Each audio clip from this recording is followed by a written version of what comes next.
Some of you will become more successful than your classmates, and you'll find that it most likely won't be because of how smart you are. What I'm talking about is emotional intelligence, aka soft skills.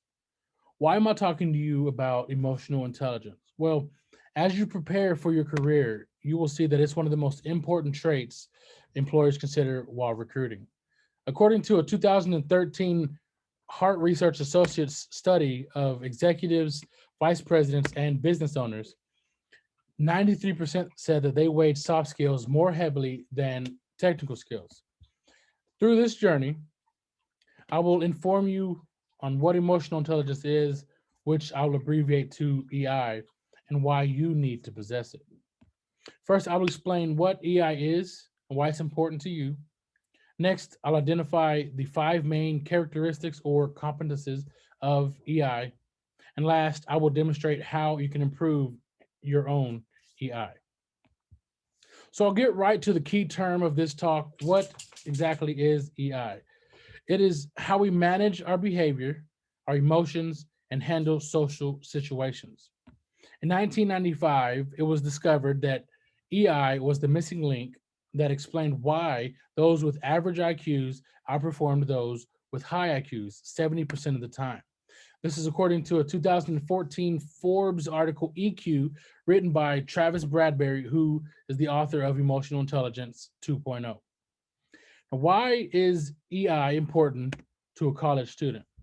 Well, according to Daniel Goleman, who wrote the book Emotional Intelligence in 1995, EI can predict the presence of the three most sought after and notably lacking skills: effective leadership, and this is how you manage others; career and life satisfaction, which is how you cope with stress and build relationships; and engagement and overall job performance, and this is how you manage your time and organize priorities.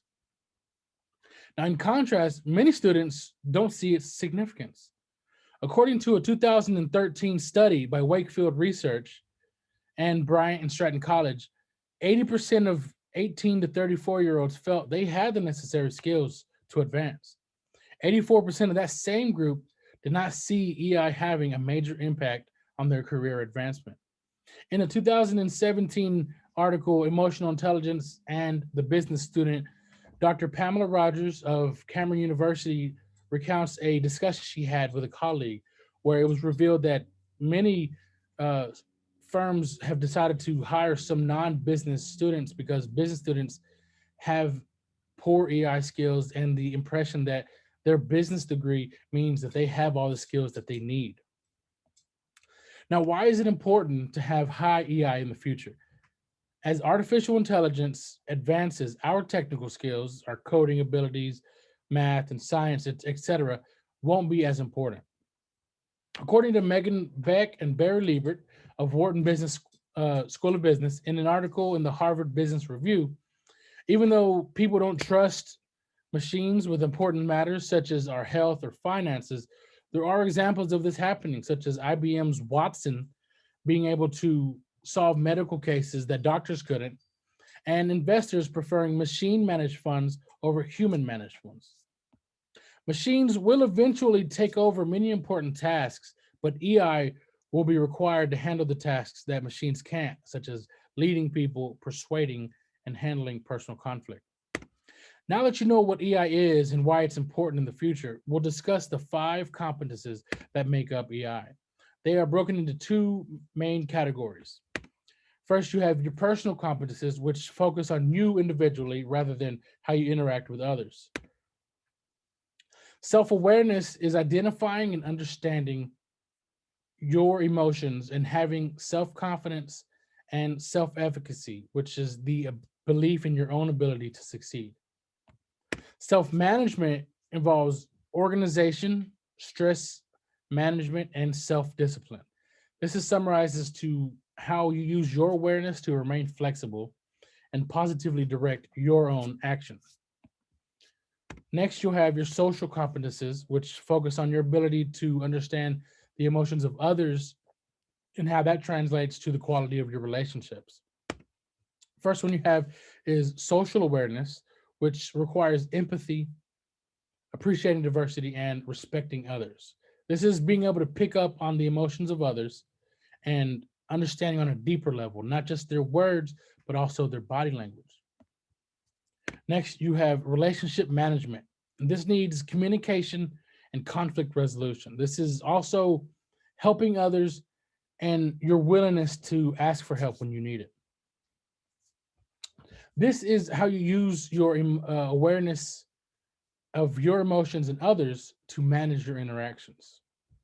These equate to responsible decision making, which simply is how you use your abilities to analyze the situation, make the correct decision, and be able to reflect afterwards and understand your ethical responsibilities. None of these characteristics are more important or relevant than another. They work together and create an emotionally intelligent individual. Now, I've explained the importance of EI, what it's made of, and now I'll discuss how you can develop your own skills because it's not too late.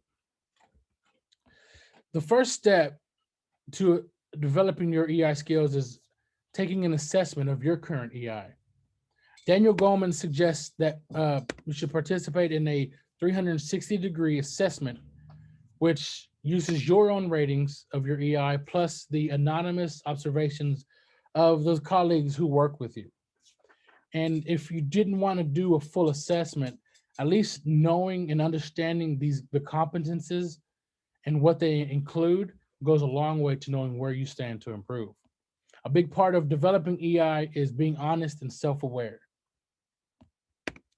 The next step to improving your EI skills is improving your plasticity. Now, according to Travis Bradbury, who we mentioned earlier, plasticity is the neurological term describing your brain's ability to change. You can improve this plasticity by challenging your brain to learn new skills constantly, thus creating new neuron pathways. And these pathways increases your brain's speed when learning additional new skills. By improving this rational side of your brain, the connection with it to your emotional side improves and it helps make emotional skills become habit. Along with improving plasticity, the way to stay relevant with the rise of machines is to not fight the technology. It's important to embrace the change in your industry and use the technology to your advantage. Remember, there are still tasks that robots will not be able to handle, so EI will still be important. Now, during the last few minutes, I've explained to you what EI is and its importance to your career path. I revealed the 5 major competencies that made up EI, and finally, I demonstrated how you can boost your own emotional intelligence skills. Remember, technical skills are obviously important into getting into the workforce, but what is less obvious, but maybe more important, are emotional intelligence skills. I'll leave you with the words of President Teddy Roosevelt. Nobody cares how much you know until they know how much you care. Thank you.